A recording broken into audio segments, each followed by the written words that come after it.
কৃষিকাজে নতুন দিশা দেখাচ্ছেন ইসলামপুরের মহকুমার কৃষি আধিকারিক শ্রীকান্ত সিনহা। তার আবিষ্কার করা যন্ত্র ভারত সরকার থেকে পেটেন্ট পেয়েছে। আগামীকাল সেই খুশিতে ইসলামপুর মহকুমা কৃষি আধিকারিকের করণে কর্মীরা ফুলের তোড়া দিয়ে স্বাগত জানান মহকুমা কৃষি আধিকারিককে। মহকুমা কৃষি আধিকারিক শ্রীকান্ত সিনহা জানান, তার এই আবিষ্কৃত যন্ত্রের নাম বীজ গাড়া হাল বা এসএসবি যন্ত্র নামেও খ্যাত। বর্তমানে এই যন্ত্র যথেষ্টই খ্যাতি লাভ করেছে বলে জানান তিনি। বলেন, ইসলামপুর মহকুমার বিভিন্ন ব্লকের চাষিরা এই যন্ত্রের দ্বারা চাষ করে লাভবান হয়েছেন। পাশাপাশি তিনি আরো কি বললেন শুনুন বিস্তারিত।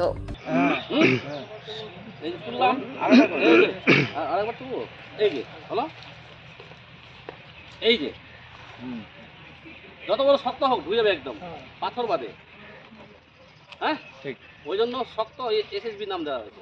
ঠিকান না পড়ে এই দেখো, এই যেখানে দাগ পড়ে গেল, এই যেখানে মারবে, মানে সামনের দিকে এগিয়ে যাবো। ঠিক আছে, এই যে বললাম না, এই যে পোলো পোলো জানে, পোলো পোলো পোলোই পোলোই এই যে পোলোই। হ্যাঁ, পোলোই আর পাম্পার, এই যে পাম্পার, ওটা পড়ে দিয়ে দেবো। হ্যাঁ, এই যে পোলোই। ঠিক আছে, শ্রীকান্তদা, প্রথমত আপনাকে অনেক অনেক অভিবাদন যে এরকম একটা যন্ত্র 2022-23 নাগাদ আপনি উদ্ভাবন করলেন। আপনার উদ্ভাবনী শক্তির মাধ্যমে বলা চলে বিজ্ঞানকে আপনি কাজে লাগিয়েছেন। আপনার পড়াশোনা, বিশেষ করে এগ্রিকালচার সায়েন্সের পড়াশোনাটাকে কাজে লাগিয়েছেন। আজকে আপনার প্রেস মিট এই বিষয়টা নিয়ে, বীজগাড়া হাল নিয়ে কি বলবেন, বলতে চাইবেন সাধারণ মানুষকে? সমস্ত চাষি ভাইদের আগে আমি আনন্দের সংবাদটা জানাই। এই যে বীজগাড়া হাল বা এসএসবি যন্ত্র যেটা নামে বিখ্যাত, এই যন্ত্রটি গতকাল আমাদের কেন্দ্রীয় সরকার প্যাটেন্ট দপ্তর থেকে এটার একটা অ্যাপ্রুভাল দিয়েছে এবং যে জার্নাল আছে, প্যাটেন্ট ডিপার্টমেন্টে যে জার্নাল, সেই জার্নালে অনেকদিন আগে এটা প্রকাশিত হয়েছিল। তো স্বীকৃতিটা গতকালকে আমি পেয়েছি যে ইনভেন্টর হিসাবে, এবং আমার স্ত্রী পম্পা সরকারের নামে এটা প্যাটেন্ট আমি অ্যাপ্লিকেশন করেছিলাম।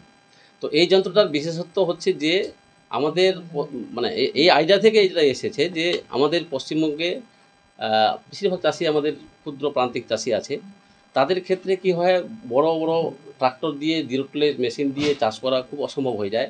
আর প্রত্যেকেরই জোরটা খুব ছোট ছোট থাকে আর কি, মানে 3 বিঘা 4 বিঘা 5 বিঘা। তো তাদের ভীষণ অসুবিধা হতো সেই পদ্ধতি চাষ করার জন্য, জিরো টিলেজে করতে গেলে। তো আমি তখন এই যন্ত্রটার চিন্তা ভাবনা করি, এবং সেই যন্ত্রটা চালানোর ক্ষেত্রে যেটা জিরো টিলেজ মেশিন, সেটা কিন্তু আমাদের প্যাডি হারভেস্টিংয়ের পরে সঙ্গে সঙ্গে কিন্তু চালানো যায় না। ওটাকে আমাদের শুকাতে হয়, 20-25 দিন টাইম লাগে।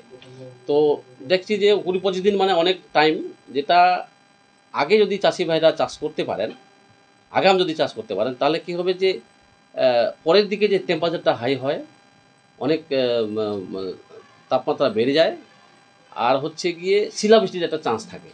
আবার অনেকবারই এটা শিলাবৃষ্টি হয়ে আমাদের কৃষি দপ্তরের পক্ষ থেকে বাংলা শস্য বিমা প্রচুর টাকা এখানে দেওয়া হয়েছে, টাকা মানে বিতরণ হয়েছে বাংলা শস্য বিমা যখন ক্ষতিপূরণ দেওয়া হতো।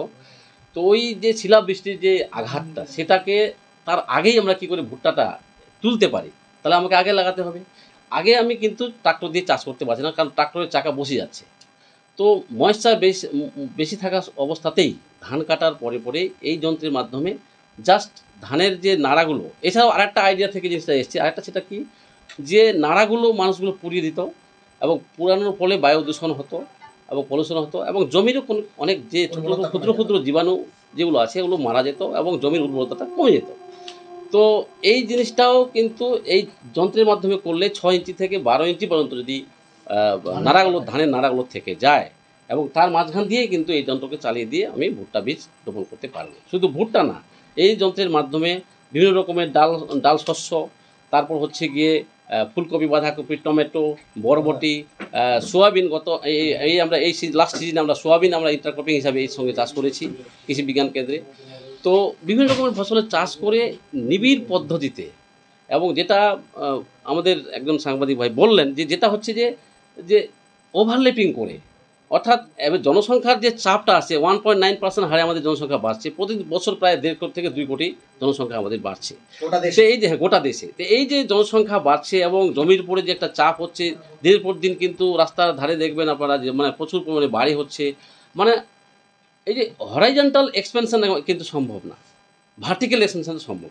অর্থাৎ যত বেশি পরিমাণ সোলার এনার্জি আমরা অ্যাবজর্ব করতে পারবো ভার্টিক্যাল মানে এক্সপেনশনটার মাধ্যমে, সেটা হচ্ছে কি জমিতে আমি চাষ করলাম ভুট্টা, তারপর ভুট্টা কাটার 1 মাস আগেই আমি ওই জমিতে বরবটি লাগিয়ে দিলাম বা ওই জাতীয় ফসল লাগিয়ে দিলাম। তাহলে কি হলো, আমি 20 দিন 25 দিন এগিয়ে গেলাম, আবার পরের যে ফসলটা হবে সেখানে আবার একটু এগিয়ে দিলাম, এবং এগিয়ে আস্তে আস্তে দেখা হবে যে 2 ফসলের জায়গায় 3 ফসলি, 3 ফসলের জায়গায় 4 ফসলি আমি করতে পারছি। তাহলে আমাদের যে খাদ্যের যোগানটা আমরা অব্যাহত রাখতে পারবো, জনসংখ্যা যে হারে বাড়ছে। এছাড়া হচ্ছে গিয়ে চাষির কিন্তু নিজস্ব বেনিফিটও আসবে, যেমন আজ খাদ্যের চাহিদা মেটানোর জন্যই যে এই পদ্ধতিটা না, চাষির যে নিজস্ব যে খরচটা বিঘা প্রতি একর প্রতি 9 থেকে 10 হাজার টাকা খরচ কম হয় এই পদ্ধতি চাষ করলে। আর হচ্ছে ফলনটা কিন্তু তাদের থেকে অনেক গুণ বেশি হয়, মোটামুটি 5 থেকে 7% ফলন বেশি হয় এই পদ্ধতি চাষ করলে। তো আমি এই যন্ত্র মানে প্যাটেন্ট পাবে আমি ভাবতে পারিনি, আমি অ্যাপ্লাই করেছিলাম, করিয়েছিলাম, আমি প্যাটেন্ট যে পেয়েছি যন্ত্রটা তার জন্য মানে আমি খুব খুশি হয়েছি, খুবই আনন্দিত, এবং পাশাপাশি আমাদের যারা এখানকার যারা কর্মচারী রয়েছেন তারাও খুব খুশি। এবং আশা করি যে সমস্ত চাষ যে সমস্ত জায়গাগুলোতে চাষ করা হয়েছে আমাদের এবছর মানে প্রায় 150 একর জমিতে চাষ করা হয়েছে এখানে আমাদের ইসলামপুর সাব ডিভিশনে। তো ভালো, সব জায়গাতে ভালো ফলন পাওয়া গেছে, আমি খুবই খুশি হয়েছি। কবে এটা আবিষ্কার করেছিলেন এই যন্ত্রটা? আমি মানে মোটামুটি এটা নিয়ে প্রায় 2 বছর, 2.5 বছর থেকে চেষ্টা, 2.5 বছর থেকে এর ডেভেলপমেন্টটা মানে এর একটা অভিব্যক্তি ঘটেছে। এটা কিন্তু প্রাথমিক অবস্থায় এরকম ছিল, তারপরে এর সমস্ত যে প্রোগ্রেসটা হয়েছে, এটা নাট বল্টু সিস্টেম করা হয়েছে গভীরতাকে ঠিক রাখার জন্য। বেশি গভীরতায় যদি ময়েশ্চার বেশি থাকে তাহলে কম গভীরতা রাখবো, যদি ময়েশ্চার কম থাকে তাহলে বেশি গভীরতা করবো।